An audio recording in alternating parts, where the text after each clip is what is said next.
अभ्यास 5045 60 शब्द प्रति मिनट। यस। सभापति महोदय,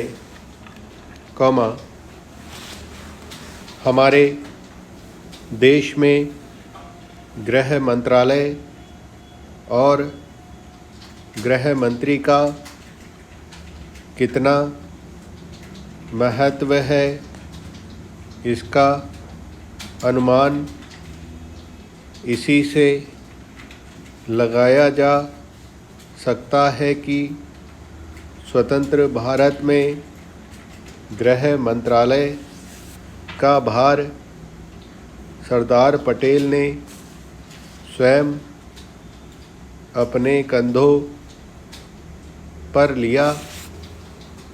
विराम। सरदार पटेल का साहस, उनका उत्साह और उनकी बुद्धि तीनों ही हमारे गृह मंत्रालय के लिए आदर्श काम कर सकती है। विराम। परंतु दुर्भाग्य से सरदार के पश्चात इन तीनों बातों में कुछ कमी आती हुई दिखाई देती है। विराम। उदाहरण के लिए एक ही बात मैं कहना चाहता हूँ। विराम। 1962 में जब हमारे देश पर चीन का हमला हुआ तो 14 नवंबर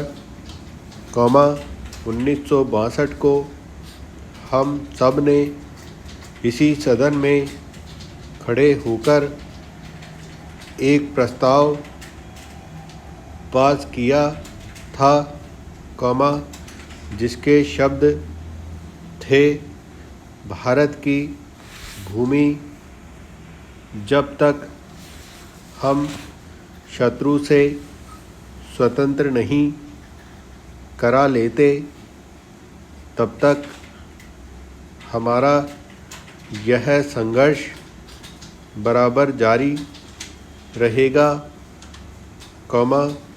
भले ही वह कितना ही लंबा क्यों न हो।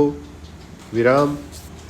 लेकिन कुछ दिन बाद आगे चलकर हमने राष्ट्रीय एकता सप्ताह या दिवस मनाना शुरू किया तो हमने उस प्रतिज्ञा को कुछ दूसरे शब्दों में बदल दिया।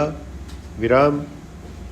उस प्रतिज्ञा के शब्द थे, मैं अपने देशवासियों के संकल्प को दोहराता हूँ कि मैं अपने देश की स्वतंत्रता तथा एकता की रक्षा करूँगा, चाहे इसके लिए कितना ही कड़ा और लंबा संघर्ष क्यों न करना पड़े। विराम। मैं राष्ट्रीय एकता तथा बल के लिए तन मन से काम करने की शपथ लेता हूँ। विराम। लेकिन इस बार राष्ट्रीय एकता सप्ताह के सिलसिले में एक छोटा सा प्रकाशन भारत सरकार की ओर से प्रकाशित हुआ है। विराम। इस प्रकाशन में स्वयं उन्होंने लिखा कि 1962 में चीन द्वारा आक्रमण के बाद शपथ की भाषा में थोड़ा परिवर्तन कर दिया गया है और जो शब्द बदल दिए गए हैं उनको भी मैं सदन की जानकारी के लिए सुनना चाहता हूँ। विराम।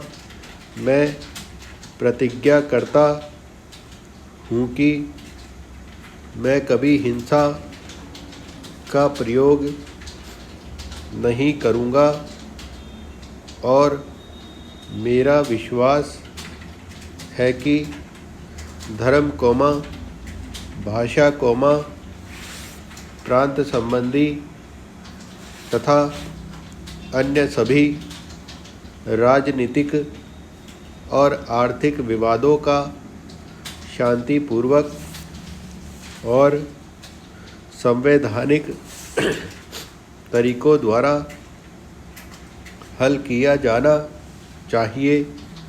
विराम।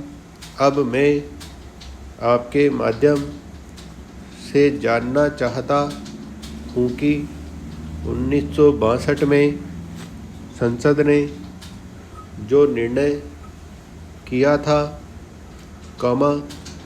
क्या भारत सरकार अपने उस निर्णय से हट रही है? प्रश्नवाचक। अगर सरकार अपने निर्णय से हट रही है तो यह जो सरकारी प्रकाशन आया है जिसके द्वारा 1962 की शपथ में परिवर्तन किया गया है, इसका आधार क्या है? प्रश्नवाचक।